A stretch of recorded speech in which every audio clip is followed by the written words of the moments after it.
Okay, let's take a look at our first sentence in Hittite language, arguably the coolest language from the Bronze Age. Please leave your suggestions for cooler languages in the comment section. Of course, drop me a like and whatnot. You might be thinking that this Hittite looks really easy because, wow, the sentences look exactly the same as English. But not quite, my friend. I just need to go over one little bit of grammar before we get stuck into Hittite itself. So in English, word order and prepositions dictate the function of our nouns. And what I mean by that is if we take a typical sentence in English, like this first one here, I like coffee, we've got two nouns and a verb. The verb is like, and the first noun is the subject I, and the second noun is the object coffee. So English is classed as a subject, verb, object language because this is the natural word order for most sentences in English, unless some crazy grammar is going on. And in this sentence, we know it is the subject I who is liking the coffee and not the coffee who, for some weird reason, is liking me, based on the order of those words in that sentence. So we understand that the subject is the noun before the verb in most situations, and the object is the noun which follows the verb in most situations, unless you're using passive voice or something like that. But what's important is that the nouns themselves don't change. So the nouns look exactly the same as they would in the dictionary. It's not quite the same in Hittite, as I'll show you later. And if we look at the second sentence, Dad gives the wool to Mom, we have a little bit more of a complicated sentence because we actually have two objects. We have a direct object, which is the wool. That's the thing that's being given.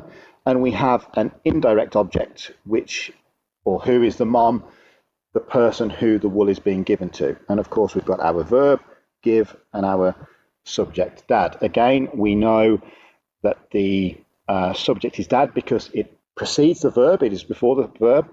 And we know that the indirect object is mom because of the preposition to. Now, many European languages, and in fact languages across the world, don't rely on word order and prepositions to indicate what the function of a particular noun is in a sentence. And Hittite is also one of those languages that doesn't do that. When I started to learn Polish language, for example, there are 7 different cases. So there's 7 different forms all of your nouns can fall into, depending on what its grammatical function in a sentence is. And that means that you need to learn 7 different types of ending for masculine nouns, feminine nouns, neuter nouns, animate, inanimate nouns, depending on exactly what that noun is doing in the sentence. And of course, verbs you still need to conjugate depending on number and person and things like that, as the same that we do in English. Hittite has 9 cases, which can be a bit daunting for people learning Hittite for the first time. But these 9 cases only really express themselves, like most predominantly, in very early texts. And the later we go, you can really get by just knowing 3 of those cases particularly well. Many of the forms look similar or merge into each other. That's the background done. Let's start looking at a sentence in Hittite. But in order to do that, we're going to need some words, right? So let's look at some Hittite vocabulary. Okay, so we've got ata, anna, hulana, and pi. Pi is our verb, and it means to give. Ata is father in English. Anna is mother.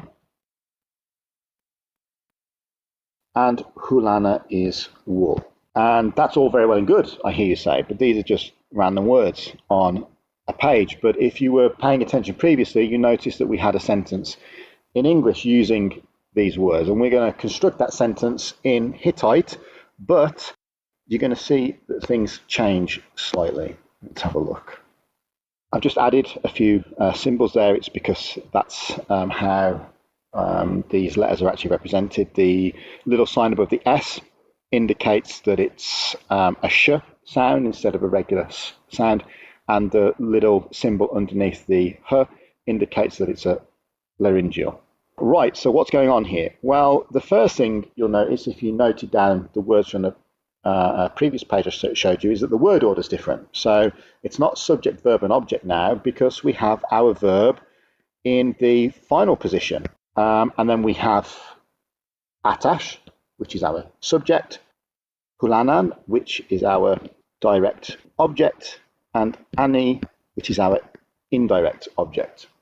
So the translation of this would be, if you remembered the vocabulary from the page before, father gives wool to mother, or the father gives the wool to mother.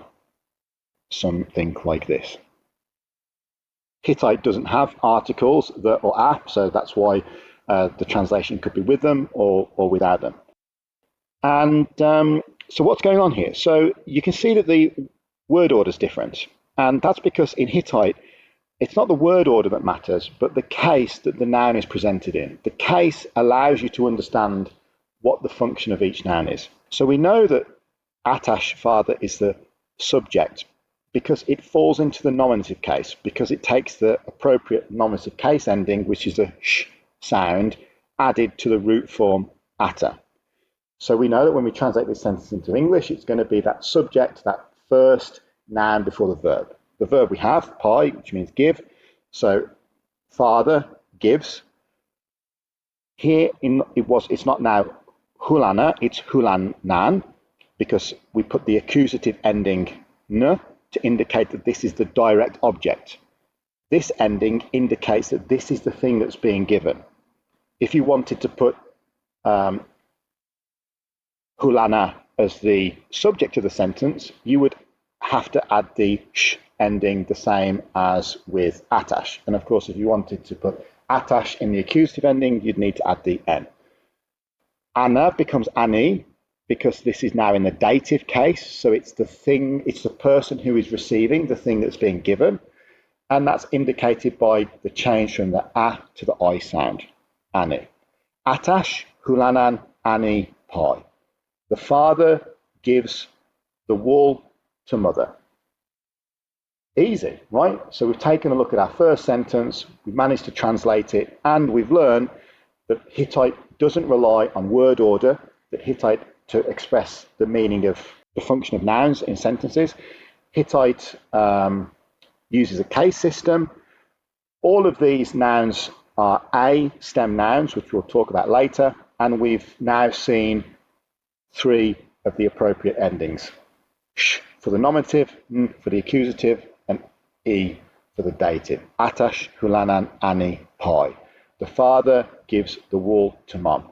That's our first sentence done. Okay, and here's a little bit of homework or thought material for you to go away with. Annash, hulanan, ati, pai. What would that mean in Hittite? Remember that the endings indicate the function of the word in a particular sentence. Have a think about it. Write your answers in the comment section.